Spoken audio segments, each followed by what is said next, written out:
A ex-presidente da República, Dilma Rousseff, foi eleita para a presidência do novo Banco de Desenvolvimento, NDB, conhecido como Banco dos BRICS, nesta sexta-feira.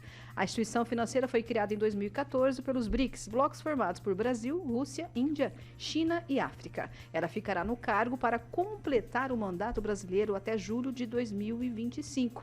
Bom, o salário dela vai ser em torno de R$220 mil por mês, o que dá mais ou menos aí $500 mil por ano. Rapidinho, meus queridos, tweetinho, tá bom? Porque a gente tem mais uma matéria ainda que vai ser bem gostosa na sexta-feira da maldade, mas a gente quer saber a opinião de vocês sobre esse assunto. Gilmar. Todo governo, ele acaba nomeando os seus aliados. Ele não vai nomear inimigo político. Não foi ela que escolheu esse salário. A gente sabe que são escolhas políticas. Todo governo faz isso, como o governo anterior fez. É isso que eu tenho para dizer. Celestino. O salário não foi definido pelo atual governo, tem que ser justo, né? Tanto é que o atual presidente do BRICS, que é brasileiro também, foi indicado pelo governo Bolsonaro, ele ganha o mesmo valor. Então, assim, é questão de competência, né? Quem é Dilma Rousseff, é só puxar o histórico da Dilma Rousseff que a gente vai saber a competência dela. Ainda bem que o Banco do BRICS não tem um aporte financeiro, né? Então não vai fazer movimentação nenhuma, investimento nenhum.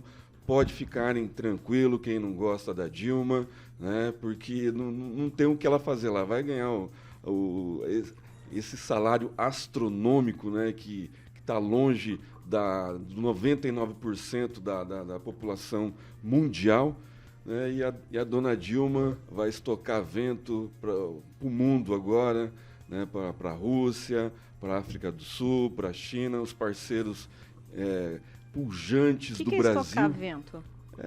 Não fazer nada? Dela, né? A frase que ficou marcada no governo dela aí, fora o tanto de palavras impróprias que ela falou aí.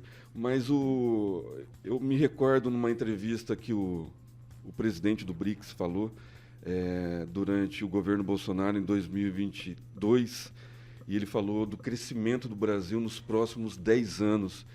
Eu queria ver essa mesma entrevista, né, com a mesa bancada, entrevistando a Dilma, né, porque é uma entrevista espetacular do presidente do BRICS, um conhecimento fantástico. A gente não vai ver isso, infelizmente. Calazans.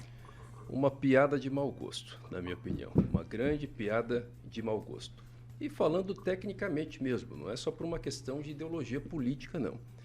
A situação do presidente Lula, por exemplo, né, por mais que gostemos ou não, eu particularmente acho um absurdo todas as posições que o Supremo teve nos últimos períodos, inclusive com relação aos processos do Lula, mas existe uma decisão judicial dizendo que ele não tem condenação nenhuma.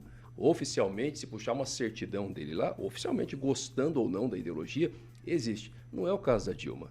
A Dilma foi cassada e o governo da Dilma foi marcado pela quebradeira da economia brasileira. Até o povo do PT, sabe que eu me lembro? Uma entrevista da Marta Suplicy, petista histórica que deixou o PT, que era ministra do turismo do governo Dilma, quando ela deixou o governo e quando ela pediu para sair do PT. E ela era senadora na época, quando ela deixou o PT, e eu me lembro muito bem dela falar o seguinte, eu espero que a presidente tenha a sabedoria de conseguir uma equipe econômica que tenha verdadeiramente independência. Por quê? Para não ficar dependente das decisões tomadas pela Dilma, porque o governo Dilma foi marcado pelo intervencionismo total.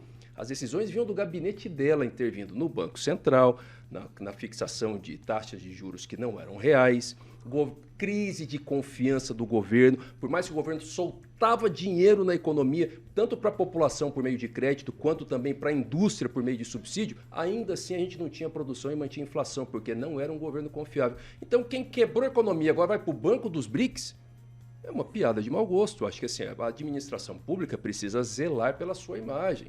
É a questão do princípio me fugiu o nome do princípio, né? Mas enfim, não, me fugiu, vou lembrar daqui a pouco. Mas é a questão de que a imagem na administração pública, ela é importante. Para a probidade administrativa, a imagem ela é importante.